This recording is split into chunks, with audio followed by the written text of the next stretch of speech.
Thank you for joining us for another power-packed message from Dr. Myles Munroe, provided by Munroe Global Incorporated and MunroeGlobal.com. We transform followers into leaders and leaders into agents of change. We hope that this message is a blessing to you as you advance your life and discover your purpose. Now, let's go into the message. You begin as a person, an innocent baby. And the moment you were born, your culture and your family and your environment and your educational system begins to form your belief system. And that could be detrimental. Because if your culture and your environment does not teach you the truth, then you will believe a lie, even about yourself. And your belief system becomes your personal philosophy out of which you influence other people. And that's why the foundation of your public leadership is determined by your private belief system. And that is why I am teaching you carefully, line by line, to challenge your ideas about yourself.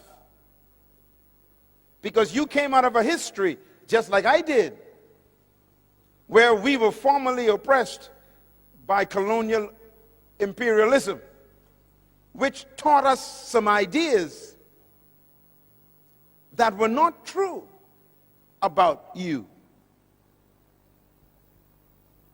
You were trained to be maids and yardmen and farmers and workers on plantations and serving tea and cooking for people.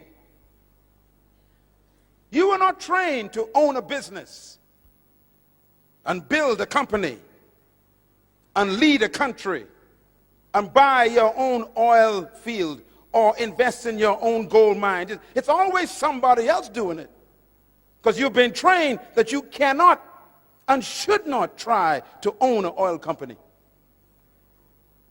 And so we accept the idea. So our philosophy says we cannot own that. So we have been trained to be an employee, not an employer. As a matter of fact, we've been so brainwashed by the wrong philosophy that we are afraid to own things. We are afraid of success.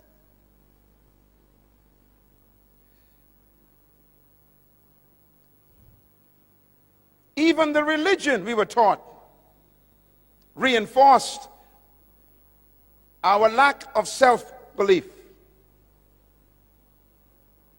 You know what you were taught for the last 100 years in religion. Your doctrine came from another country. Your belief system was imported by people who owned your forefathers. And they taught us songs to sing, didn't they? Songs like, I got a shoe, you got a shoe. All of God's people got a shoe. When I get to heaven, I'll put on my shoe. I'll walk all over God's heaven. Interesting song. So the enslaved, oppressed person sang that song. And they sang it to the master, the oppressor. They said to the master, I got a shoe and you got a shoe. Both of us are God's people. We got shoes. You wear yours now, I'll wear mine in heaven. That's a dumb song. But we sang that in churches and believed it. And even had the spirit on it. I got a shoe. That's a dumb song. What you're telling the master is, you You prosper now, I'll stay poor now, I'll be rich later.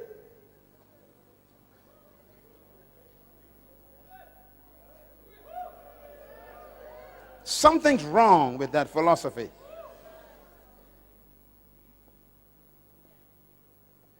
And so they make us afraid of prosperity. They say things like, you don't want to prosper, you might forget God. So stay poor and you'll stay humble before the Lord. Philosophy.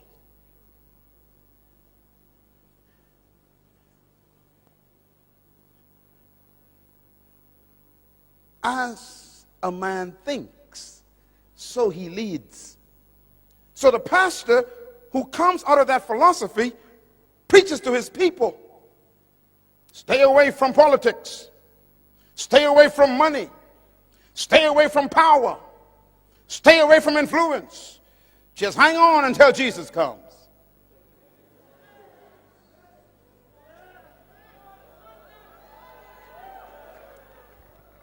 And that is what we preach. We actually preach to our people that they should not be leaders. And they should not own. And they should not have influence. And that's why the Creator sent me to talk to my cousin. You are a ruler. You are a owner. You are an employer. You can run any business.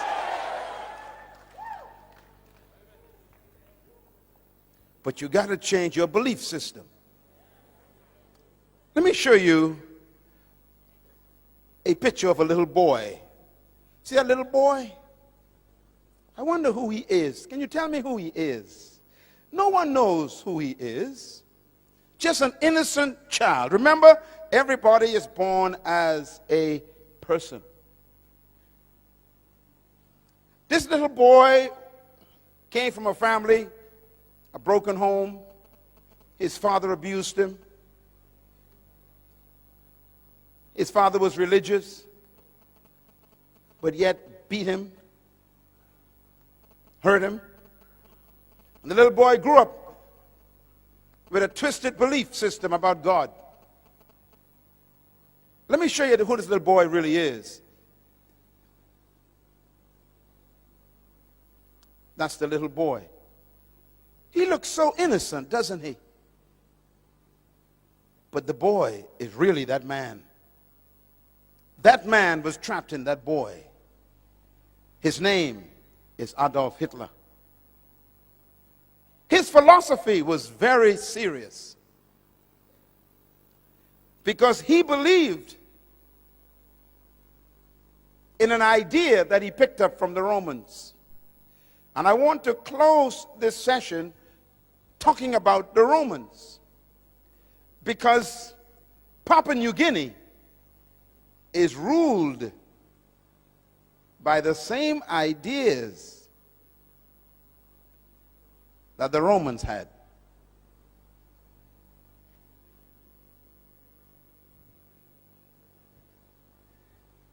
Hitler believed that he was born and chosen by God to restore the Roman Empire. He believed that. He believed that he was created and born to bring back the glory of Rome, and therefore he had to subdue all of Europe because Rome ruled the whole world from Africa all the way to England. Rome was the most powerful empire and kingdom in history. Rome was the first kingdom to colonize the whole world. No kingdom has ever arisen to be greater than Rome. Rome was the most successful colonization process in history. Rome ruled the whole known world of Europe. And Hitler believed that he was born to restore the glory of Rome. He called it Mein Kampf.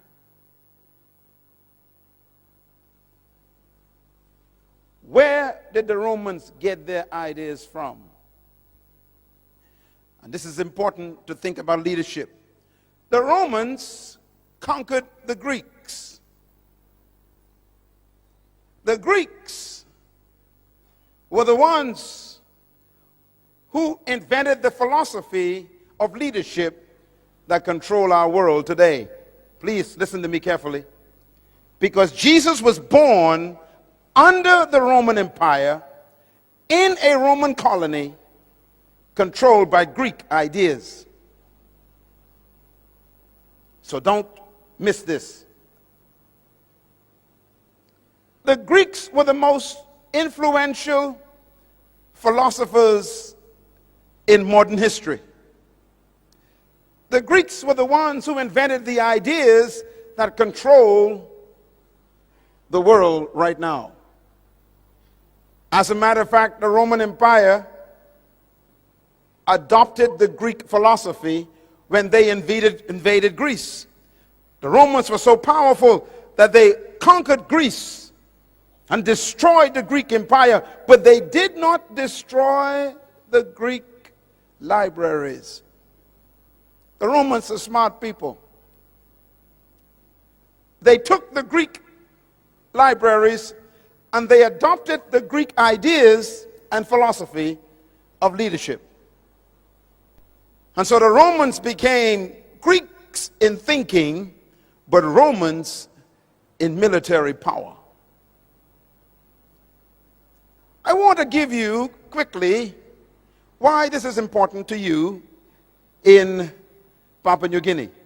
Because Papua New Guinea is a product of the Romans. And Papua New Guinea was ruled by Greek ideas. And that's why we are having difficulty right now with the mentality of the Papua New Guinea people. So you have to listen carefully what I'm going to say.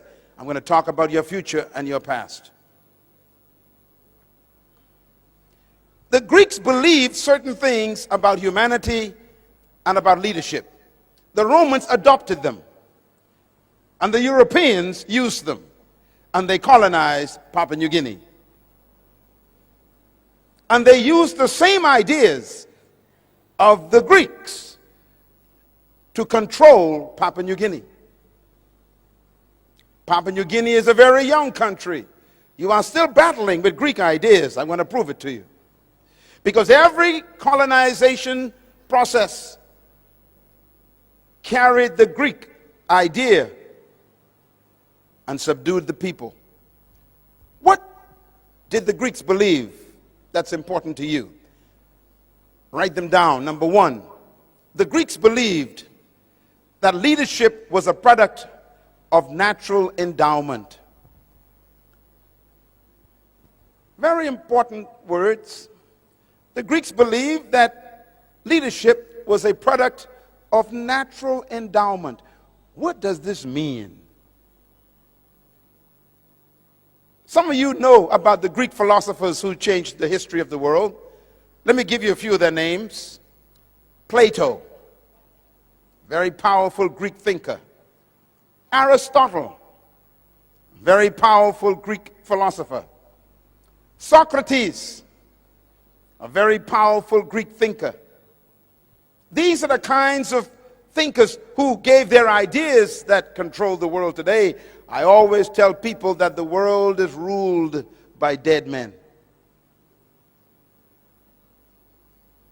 Our countries today, including Papua New Guinea, is ruled by dead men. How? Because they left their ideas with us. Ideas outlive humans. And ideas are more powerful than death. And the Greek philosophers like Plato and Aristotle and Socrates, they invented an idea.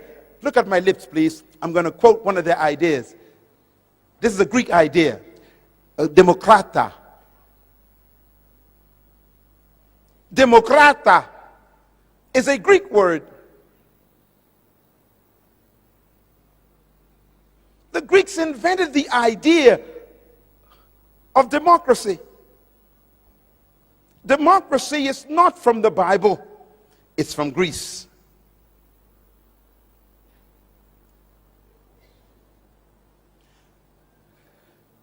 The Greeks developed the idea of what they call politis. Politis is a Greek word. It means chief citizen. Politis. It's where we get our word politician from. It's a Greek idea. What's a politician? A politician, the Greek says, is a person that the people give their authority to and make them chief citizens over them. It's a Greek idea. It's when people give their power to one person and tell that person to lead them and to rule them. It's called the power of the people given to a chief citizen called a politis. Listen carefully, please. Jesus Christ was born under that policy. The Romans adopted the idea that leadership was a product of natural endowment. What do they mean by that? The Greeks believe that some people were born naturally endowed with certain distinguishing factors that made them superior to others. For example, listen carefully. The Greeks believe, number two, that leadership is a product of birth traits. Birth traits. What do we mean by that? The Greeks believe that certain people were born naturally endowed to be leaders because they had certain traits that made them superior to other humans. For example, the Greeks believed that if you were born with sharp nose and blonde hair and blue eyes and thin lips, you were automatically a leader.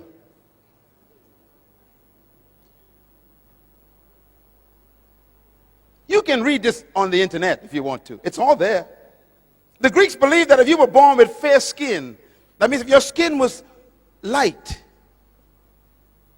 fair, and you had sharp nose and blue eyes, and your hair was yellow or blonde, you were naturally a leader. You were chosen by the gods to be a leader. Now you know if that's true, there's no hope for me. I got a big nose. My eyes are brown. My skin is dark. And my hair ain't blonde. So the Greek says if you were born without sharp nose and light skin and blue eyes and blonde hair, then you were automatically a slave. The Greeks believed that. The Romans adopted it. And so there's no hope for you being a leader. You got the wrong skin, the wrong nose, the wrong eyes, and the wrong hair. Follow me? The Greeks also believed that leadership was a product of providence. Very important word, providence. Providence is referring to the gods. The Greeks believed in many different gods. And the Greeks believed that if the gods chose you to be a leader, then you were automatically superior to everyone else. If the gods did not choose you to be a leader, then you were automatically a slave and a follower for the rest of your life. In other words, the gods choose leaders. Well, think about it. So if you were born with dark skin and brown eyes and a big nose and thick lips, then the gods chose you to be a slave. That's what they taught. That's what they believed. That was their philosophy. The Romans adopted that philosophy. Let me give you one more the Greeks believed. The Greeks also believed that leadership is a product of charismatic personality. The word charismatic is a Greek word. It's the word charisma. Do you know what it means? It means gifts of the gods. Charisma, gifts of the gods. Charisma means the gifts that the God gave a person, which means they were very confident and they were very extroverted and they had a light personality and they were talkative and they were communicative and they had extroverted attitudes. They were exuberant. The Greeks say that was the gifts of the gods. So if you were quiet and timid and not extroverted, then the Greek says you are a slave. And this is why when the Romans conquered the Greeks and adopted this idea, they told the slaves, you must be seen but not heard. And I only supposed to see you when I need you, and you never speak.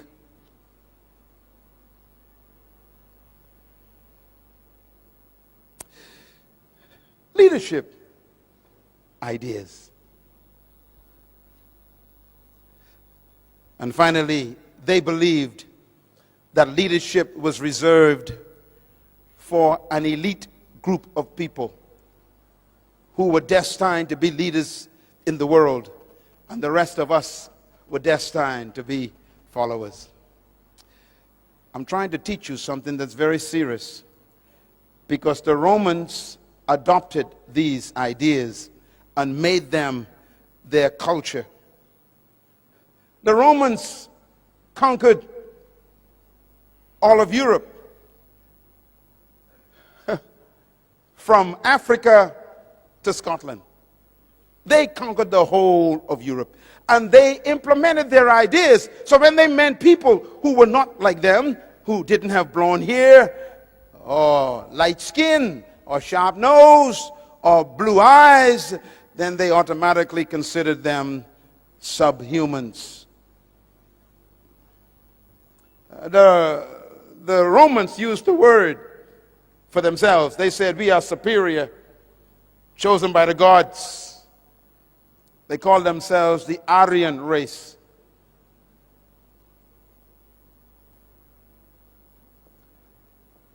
Now I'm going to give you the most important information today. Here it is.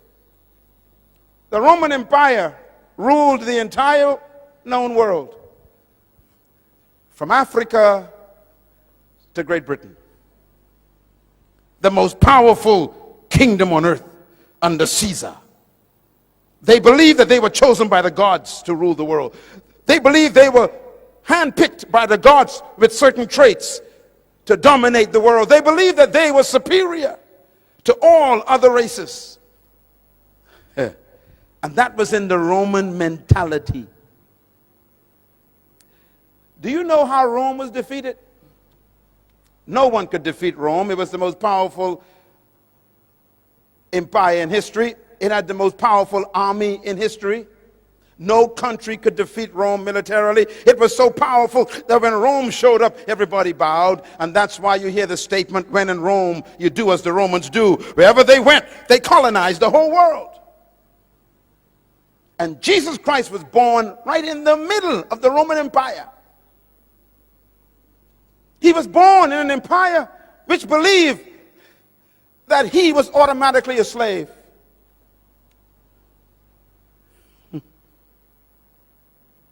And that's why they treated the Jewish people through whom he came as dogs. Jesus Christ was born in a colony just like me. He was born subjugated by a powerful colonial power called Rome, just like you.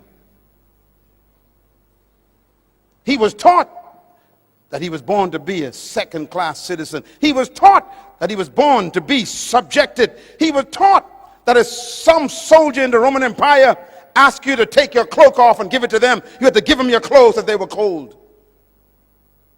He was taught that when a Roman walked in, you stand up and bow. He was taught if the Roman gave you his shield to carry for a mile, you got to take it. He was taught if a Roman soldier got tired carrying his spear, he could say, here, take it for me, and you have to take it.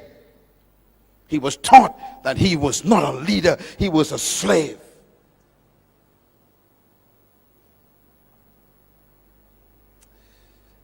He was born in a colony,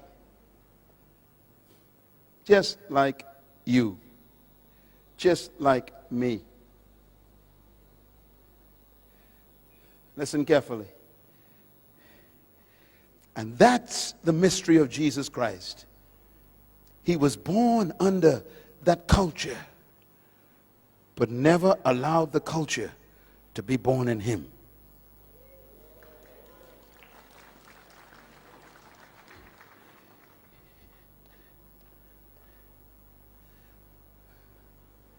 Let me explain Papua New Guinea. When the Roman Empire was defeated, it was not defeated by an army. It was defeated by what destroys most countries. The Roman Empire was destroyed by immorality. As a matter of fact, history teaches that the Roman Empire was destroyed by the loins of their leaders. Your loins are right here. Their sexual life destroyed them. They died from the inside. They decayed from immorality. 14 Caesars, 12 were homosexuals. They slept with boys, not women. They fell in love with their lust to the point where they became so immoral that they began to have men marrying men. It's as old as 2,000 years ago. They were destroyed by their lusts of the flesh. When a country begins to embrace immorality, their demise is on the way. When a country begins to sanction immoral acts that God condemned, don't worry about that country. They are dying. No matter how powerful your guns and military weapons are, if your morality becomes a cancer, your weapons become useless. And Rome died in the bedroom. And so the Roman Empire fell apart. It broke up through strife. Look at me, please. This is important. When the Roman Empire fell apart, it broke up into small little kingdoms. It used to be one kingdom, but now it became many kingdoms. Let me name some of the kingdoms that the Roman Empire became. There was a kingdom called Franco. We call it France today. That was a Roman kingdom. The second kingdom was Spanian. We call it Spain today. It's a Roman kingdom. Another kingdom was called Portugal. We call it Portugal today. It was a Roman kingdom.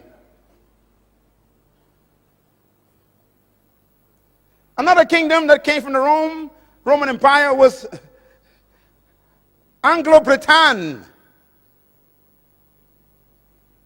Anglo-Britannia. Great Britain is a Roman kingdom.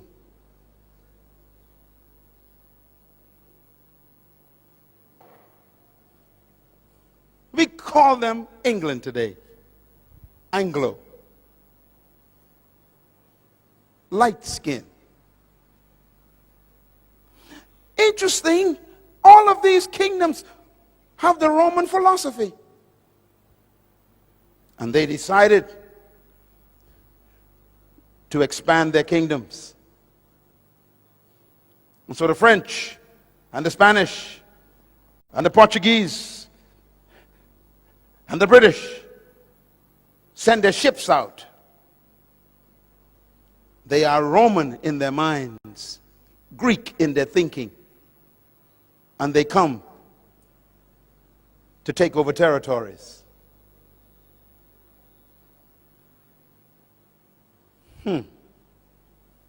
So they began to invade islands and continents. They came to the Caribbean. They came to Africa. They came to Central America. They went out to South America. And then they came to the Pacific. And they brought with them their philosophy. What's their philosophy? Greek. What does the Greek teach? They are superior, you are inferior. Your nose is big. Your skin is dark. Your hair is not blonde, and your eyes ain't blue. And your lips are thick. You are, the gods gave you to me to be my slave. So why educate a slave? Why give a slave nice clothes? Why give a slave a property? Why give a slave authority? Why give a slave money? Why give a slave a future? Philosophy.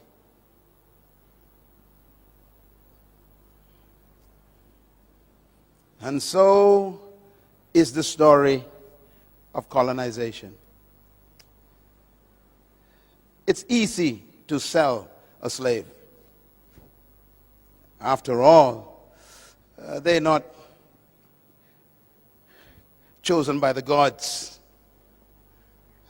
Now let me say something very quickly before I wrap this up. Every philosophy comes from an ideology. Ideology means ideas. Every ideology needs a theology to justify it. So every time there's a philosophy and an ideology, there must be a theology to give it credibility. And this is why religion was used to even justify the ideology of superiority. Do you know what they taught us when I was a child? They said to me, "You fell out of the sky." We had no idea where we came from. We were taken away from our homeland, and we had no history. And we'd ask the white teacher, "Where did we come from?" And they would say, "You fell out of the sky. You have no heritage. You are one of the fallen angels." Theology. They say, look, the Bible says that the beasts of the field shall carry water for you. You are the beast that God talked about. You will carry water for me. And they would teach this in Sunday school. Philosophy.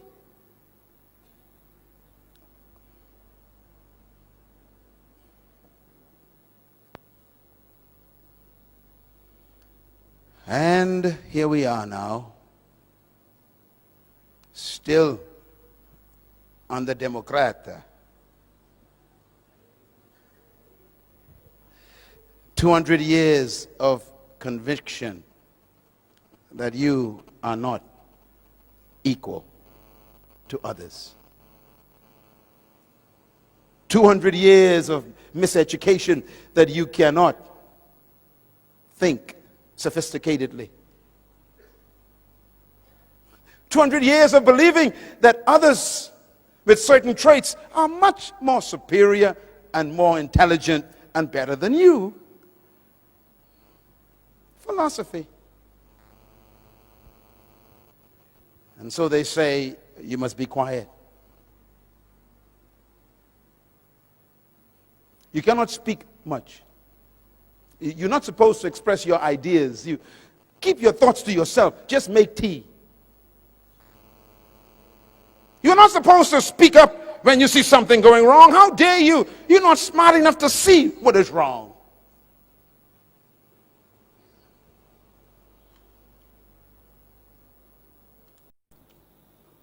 leadership problems. Here's the biggest one. Since you were chosen by the gods to be followers, why waste my time on you, training you to be leaders?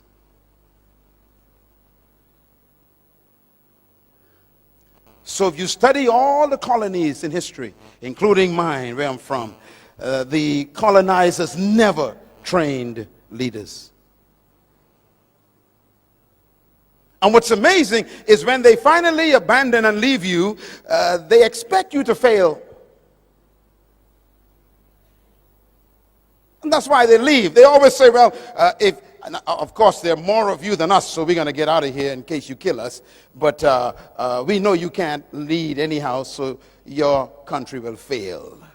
So they expect you to fail. Well, I don't understand that, because if you didn't train me, how can I succeed?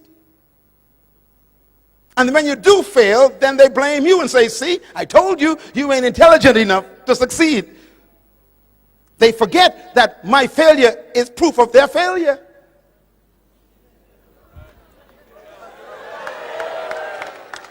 And that's why this leadership training series is important. I have come to correct 200 years of history. You are a leader. You can run this country. You can lead the world.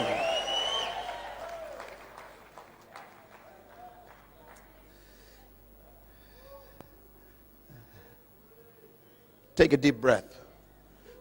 Tell your neighbor, I was born to lead. Clap.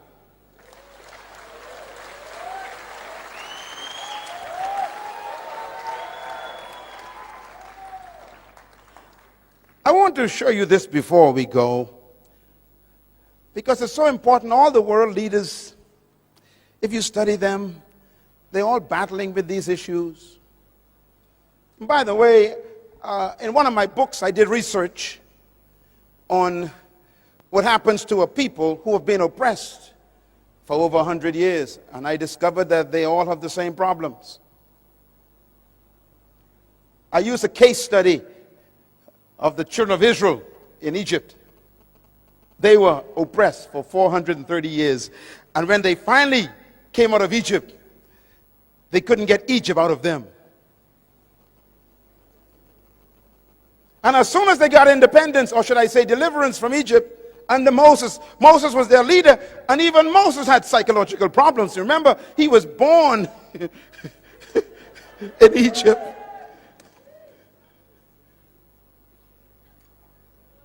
But you'll remember that when they came out of Egypt, they didn't go into freedom. They was just delivered. Don't confuse deliverance with freedom. Papua New Guinea is not free yet.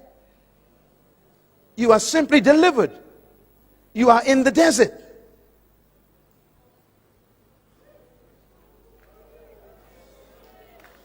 And why does God take you to the desert? Because He doesn't want you to go into the promised land with Egypt in your mind. So He keeps you in the desert to try and change your mentality to think like a free person. Don't ever confuse independence with freedom. Independence is an opportunity to become free. It is not freedom.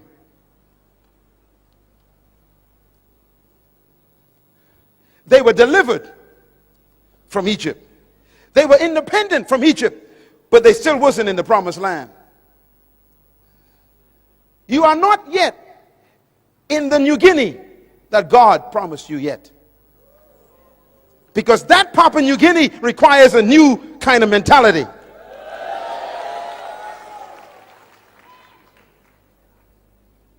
One day, my wife and I went to Egypt to visit. And we were in Israel for 10 days. And we caught our flight from Israel to Egypt. I will never forget my experience. We took off from Tel Aviv. And before I could fix my seatbelt, the announcement came over the PA system. Please prepare for landing. I became confused. We just took off and we were landing. Now I thought that Egypt was far away from Israel.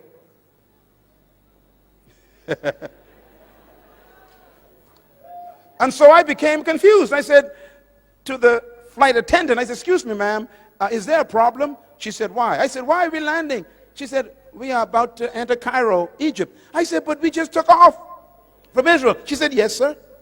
I said, but we didn't fly. She said, I know. I said, we're landing. She said, yes, we're landing. I said, wait a minute. It's only been 20 minutes. She says, yes. I said, wait a minute, lady. I was in Israel. That's Canaan, the promised land. And in 20 minutes, I'm in Egypt. She said, yes.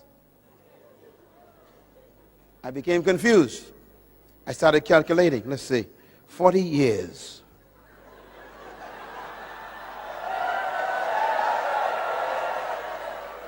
Why would it take 40 years to make a 20-minute journey? Interesting question. When we arrived in Egypt, we went to the hotel, put our bags down.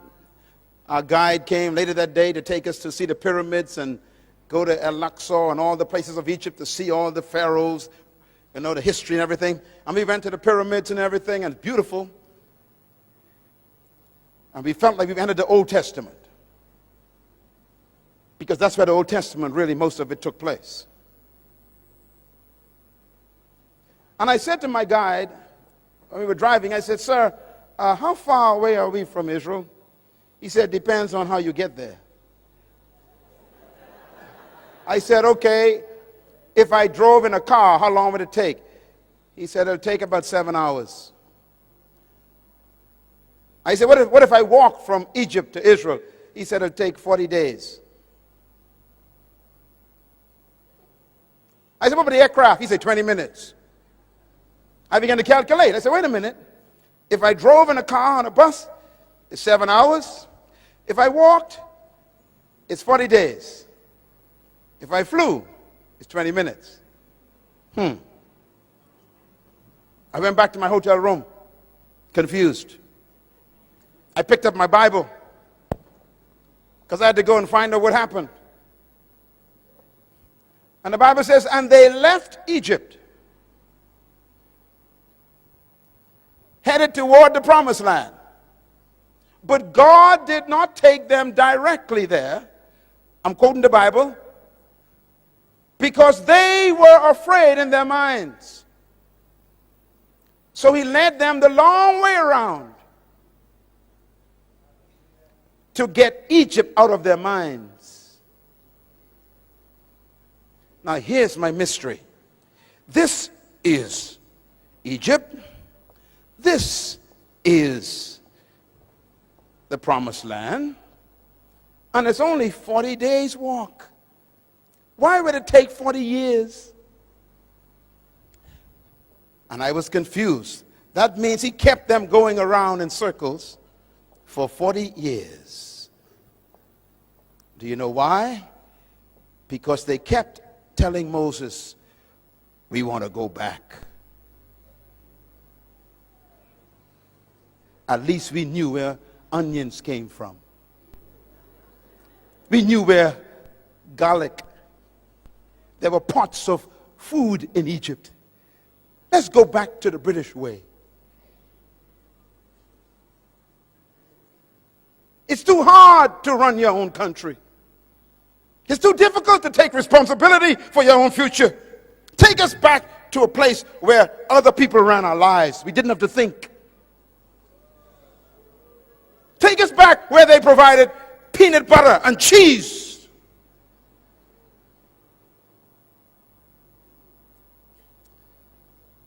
And God says, none of you will enter the promised land because you don't want to get rid of the Egypt thinking. So he led them for 30 years. Do you know why? Because 40 years is a generation. That means he kept them going in circles until he got what they were carrying. They were carrying the next generation. Joshua was not born in Egypt. He was born in the wilderness. Caleb was not born in Egypt. He was born in the wilderness. There are some people in this room who cannot make it to the promised land of the new Papua New Guinea. Why? They still want to go back.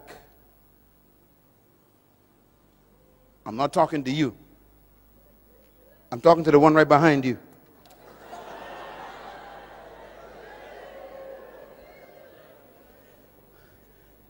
And this is why the young generation is the hope of Papua New Guinea.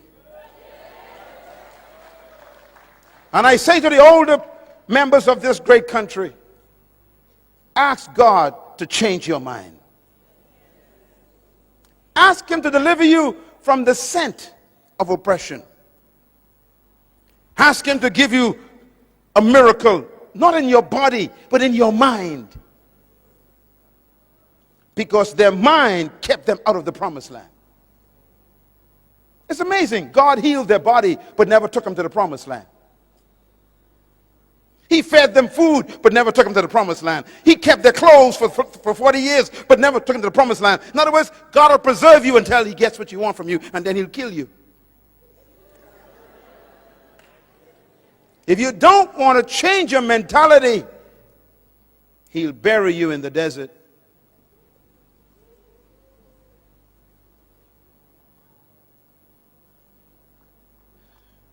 Moses never made it. Not even Moses made it. How close are you to the true Papua New Guinea? Can you see it? You know, 2 hours ago, I was sitting with your Prime Minister. We spent almost an hour together today. And I asked him a question 3 times. Same question. I said, Mr. Prime Minister, what is your vision for Papua New Guinea? What do you see as the new Papua New Guinea?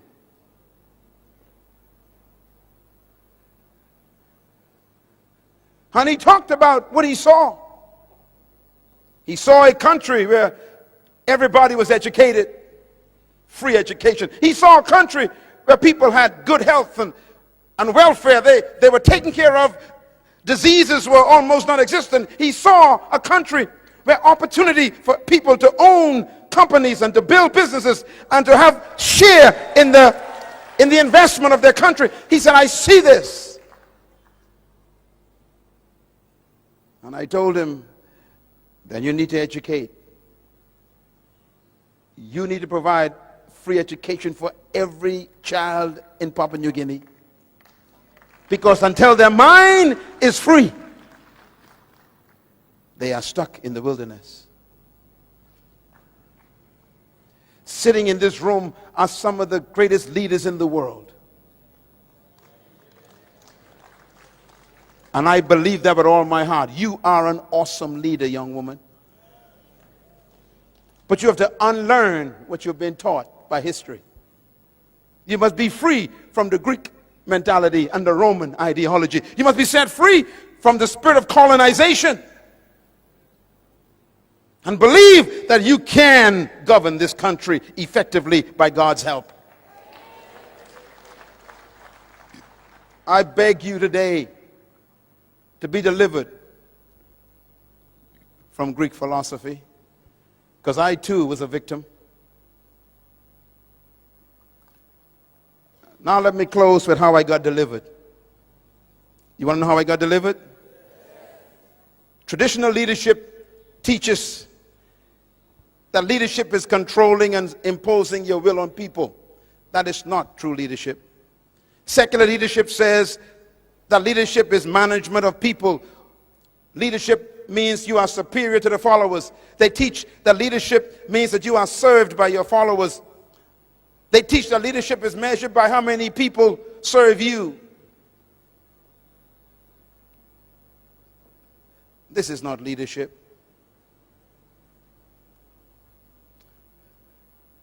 Please go back and invest in those books, because until you get mentally free, you'll never make it to the new Papua New Guinea. The promised land is a beautiful one. I'm afraid for this country. This country has so much wealth in it now that we need true leaders to govern it. And that's why you're here today. Maybe God is preparing you to go into political life, to govern this country in the fear of God, intellectually stimulated by the truth about yourself, where you do not harm people for your own private ambition. Here's my philosophy of leadership. It's opposite to the Romans. Number one, I believe that trapped in every follower is a hidden leader. Number two, I believe that every human being was created to lead and designed to dominate. Number three, I believe leadership potential resides in every human being. Number four, I believe that you were born to lead, but you must become, through a process, a leader. And number five, I believe that true leadership is not doing things, but manifesting yourself. I believe with all my heart that the purpose for true leadership is not to maintain followers, but to produce other leaders. I believe these things as my philosophy. And that is why I travel around the world to come here to wake up the sleeping leader on the inside of you. My philosophy helps me set people free, not oppress people. My philosophy helps me believe in your equality, not your inferiority. Where did I get my philosophy from? I got it from the one who created all humanity. And here's the bottom line. Genesis chapter 1, verse 26. It says, and God said, let us make man, how? In our own image and in our likeness. Why? To let them have dominion over the fish and the birds and the animals and the trees and over all the earth and all that creeps upon the ground. Why did God create you? To have dominion. He didn't say let some of them have dominion. He said let all of them be dominators. Tell your neighbor, I'm a dominator by creation. Say it loud, I was born to dominate. Shout it loud, I was born to dominate. Tell your neighbor, I'm a dominator by birth. Tell your neighbor, I was designed to dominate. Come on, say it loud, I was born to dominate. God said, let them have dominion over the earth. So the purpose for your creation is dominion. And therefore, dominion is the most important word to you. Verse 27 says, so God created man in his own image. Watch this. Male and female created he them. And God blessed them and said unto them, have dominion. That means male and female are equal before God, and they are both dominators. Clap your hands anyhow.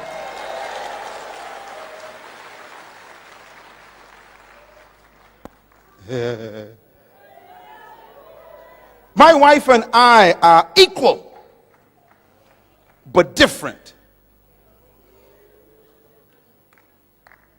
She's a leader and I am a leader, but we are different, but we are equal.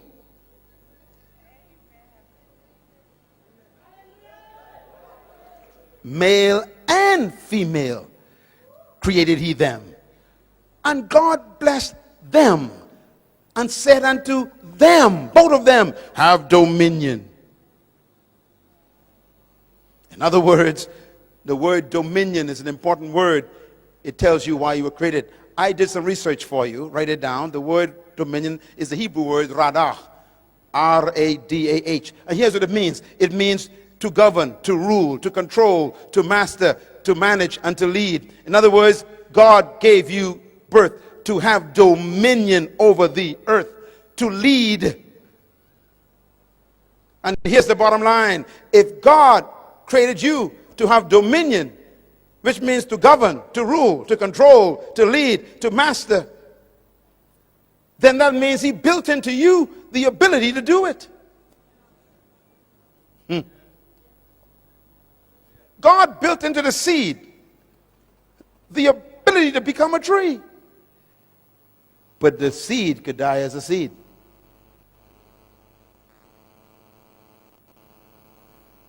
Because it's in the wrong environment.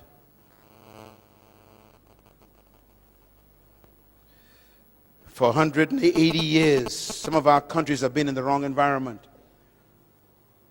We've been fed Greek ideas.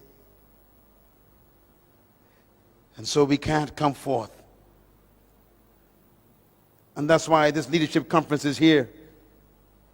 Not to make you superior to anyone, to simply make you yourself. You are a leader, a dominator, a ruler, a governor, a master, a controller. Ladies and gentlemen,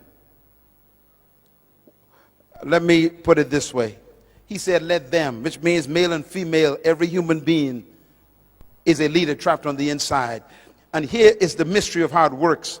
When I first met this beautiful lady, when I first saw her rather, Mother Teresa, before she died, what a woman. She was 4 feet 5 inches high. Little lady. She weighed 102 pounds. And she spoke to the United Nations. She was a nun. What made her so powerful? She discovered her gift. She discovered her purpose, her passion. Listen, please.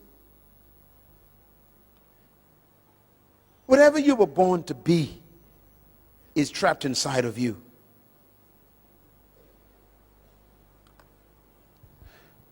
If you notice what God did, God didn't just give you dominion. He specified what you should dominate. He said, have dominion over fish, birds, cattle, plants, and things that crawl on the ground. That means the only things you're supposed to dominate are fish. Check your neighbor, see if they have any fins. Come on, look around. Any fins? Any scales? Birds. Check your neighbor. Any feathers? Any beaks? Look around. Plants. Check your neighbor. Any leaves? Any roots coming out of their shoes? Things that crawl. Check your neighbor. Do they crawl on the ground on all fours? No. Then the only creature on earth that you are not commanded to dominate is another human.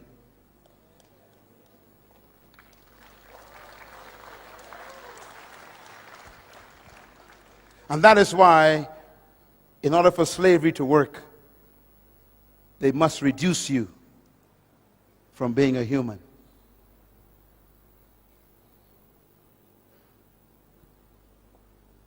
And so they call you subhumans. Highly developed monkeys. Sophisticated chimpanzees. Intelligent gorillas. They just don't want to make you a man, a human. Why? If you're a human, they can't dominate you.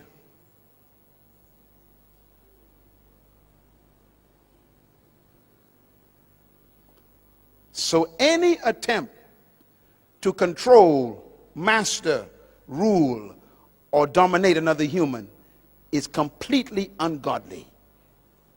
That includes even a pastor trying to dominate his members. You are not supposed to control your members. They are not your property.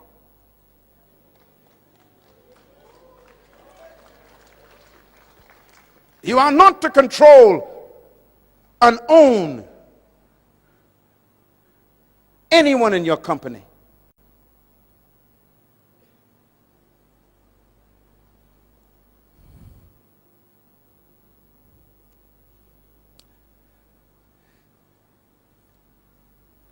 And so Jesus was living in a colony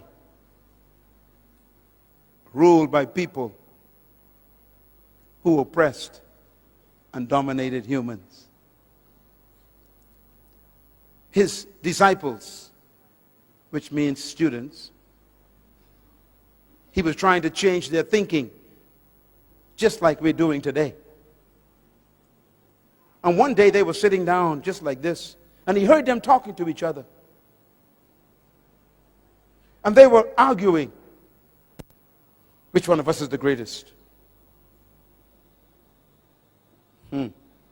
They must have been from Papua New Guinea.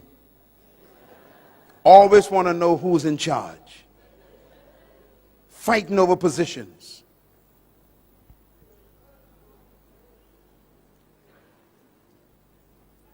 And he said to them, "What are you discussing?" He heard them, and they were so embarrassed. He said, "Are you asking who's the greatest among you?" And the Bible says he called a little child. He says, "Come, baby." And he put a child in the middle of them. He said, "The greatest among you is like a child.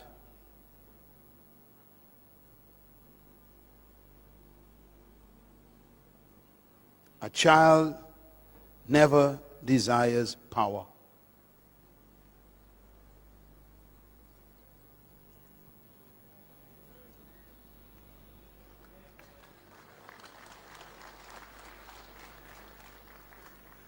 Two days later, he was sitting, having a meal, and two of his disciples came to him again, and they said, Mom, go and ask him if both of us could become deputy prime ministers when he become king of his kingdom. Forget the other 10. Make sure look out for ourselves, Mom." He listened to a woman. And their mother went to Jesus and said, "Sir, good master, will you make sure that my two boys sit on your right and your left when you come into your kingdom?" And Jesus was shocked. And he said, "Woman, first of all, you don't know what you're asking. You can't ask for leadership positions.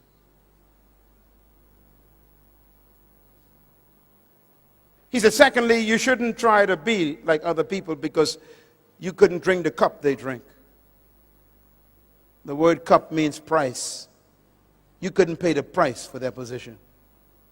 Never be jealous of someone because you don't know what it cost them to get where they are.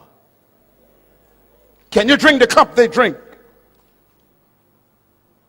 Leaders don't become jealous of other people's positions.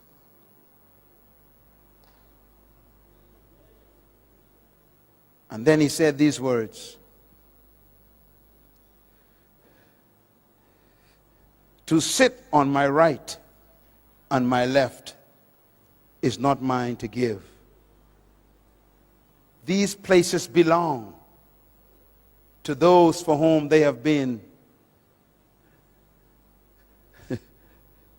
determined by my Father. That means you can't even pray to Jesus for a position. Ladies and gentlemen, listen to me. It's okay. Listen. Don't look at me. This is very important. And then he said these words. You know that the Romans and the Greeks, I'm quoting Matthew chapter 20. You know that the Romans and the Greeks love to lord it over one another and lord it over the people. The word lord means to own something. That's why you call your landlord, landlord. It means owner. He says the rulers of this world love to own people like they are property. And there are some pastors who got that same spirit. These are my members. They ain't your members.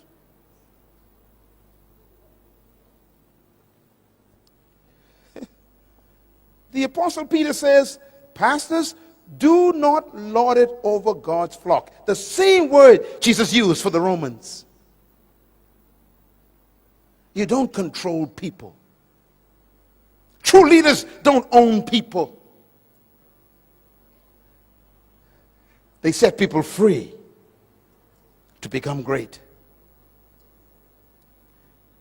He said, do not lord it over people like the Romans do. And then he says these words, it shall not be like that among you.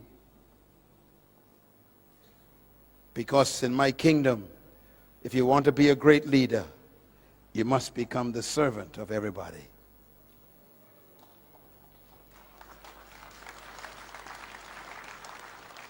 And that means true leaders serve their gift to everybody.